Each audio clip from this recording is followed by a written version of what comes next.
ഈമാന് നിലനിൽക്കുന്നതിനും അച്ചടക്കം നിലനിൽക്കുന്നതിനും ഒരാളുണ്ടായാൽ തന്നെ വലിയ ഭാഗ്യമാണ്, വലിയ കാര്യമാണ്. നാഫിയായ ഇൽമുള്ള ഒരു ആലിമാണെങ്കിൽ വലിയൊരു സമ്പത്താണത്. അല്ലാഹു തആല തൗഫീഖ് നൽകട്ടെ. ഒരൊറ്റ കുട്ടിയായിട്ട് പോലും കുട്ടിയെ ഇൽമു പഠിപ്പിച്ച് പഠിപ്പിച്ച് പഠിപ്പിച്ച് വളർത്തിയെടുക്കണം എന്ന് ചിന്തിച്ച മഹദിയാണ് ഉമ്മുൽ ഖൈർ ഫാത്തിമ റളിയല്ലാഹു അൻഹാ, ഷാഫി ഇമാം തങ്ങളുടെ മാതാവ്. ഉപ്പ ചെറുപ്പത്തിൽ തന്നെ വഫാത്തായി പോയി. ഷാഫി ഇമാം റളിയല്ലാഹു അൻഹു ജനിച്ചത് ഗസയിലാണ്. നമ്മൾ ഇന്ന് കേൾക്കുന്ന ഗസയിലാ ജനിച്ചത്. ഉമ്മയുടെ നാടാണ് മക്ക. മക്കയിലേക്ക് താമസം മാറി പിന്നീട് ഉപ്പയുടെ വഫാത്തിന് ശേഷം. കുട്ടിക്കാലത്ത് തന്നെ ഉപ്പ വഫാത്തായി പോയി.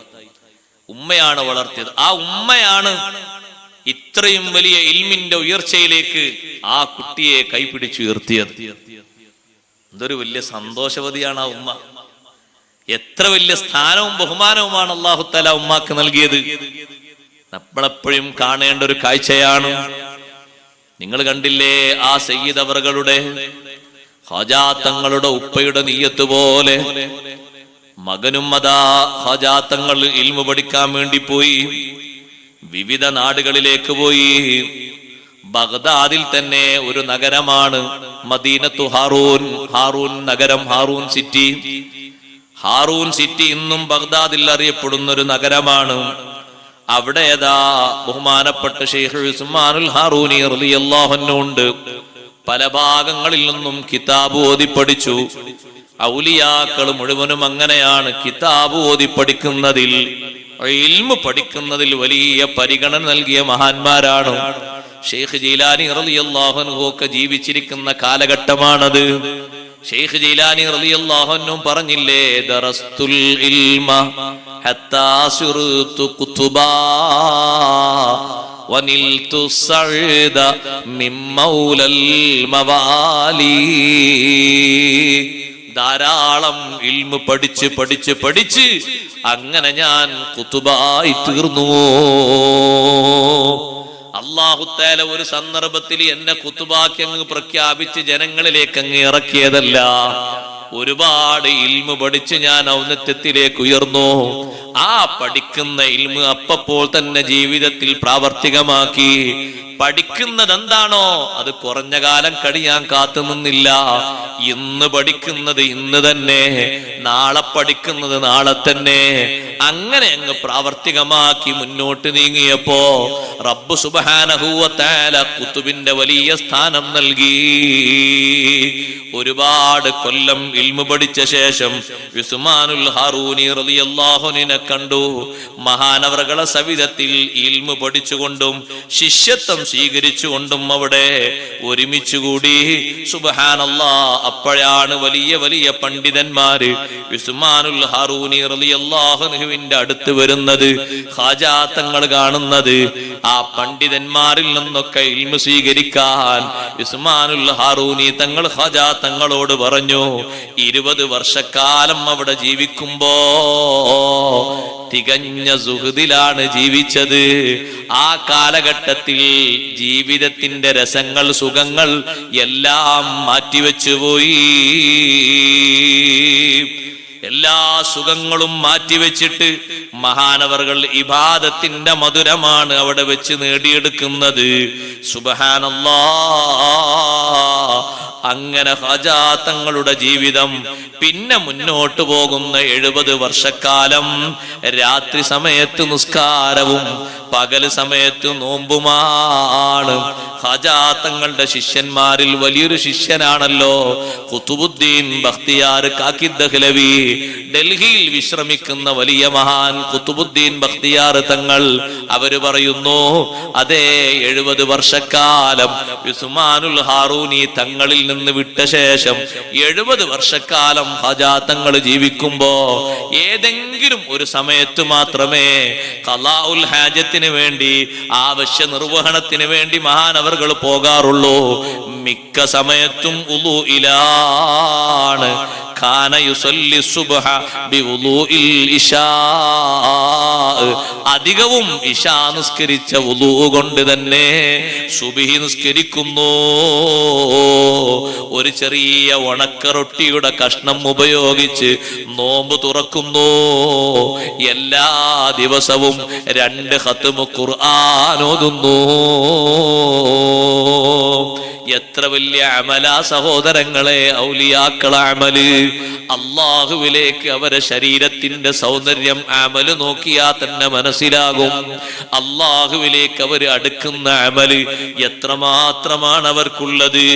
ഖുർആൻ ഖത്മ് തീർക്കുന്ന ഓരോ സമയത്തും ശൈഖ് ബഹുമാനപ്പെട്ട ഖാജാ തങ്ങൾക്ക് അദൃശ്യ ഭാഗത്ത് നിന്ന് വിളിയാളം വരാറുണ്ട്. ഓ ഖാജാ തങ്ങളെ, ഖബിൽനാ ഖത്മക യാ മുഈനദ്ദീൻ, നിങ്ങൾ ഓതിയ ഖത്മ് നമ്മൾ സ്വീകരിച്ചു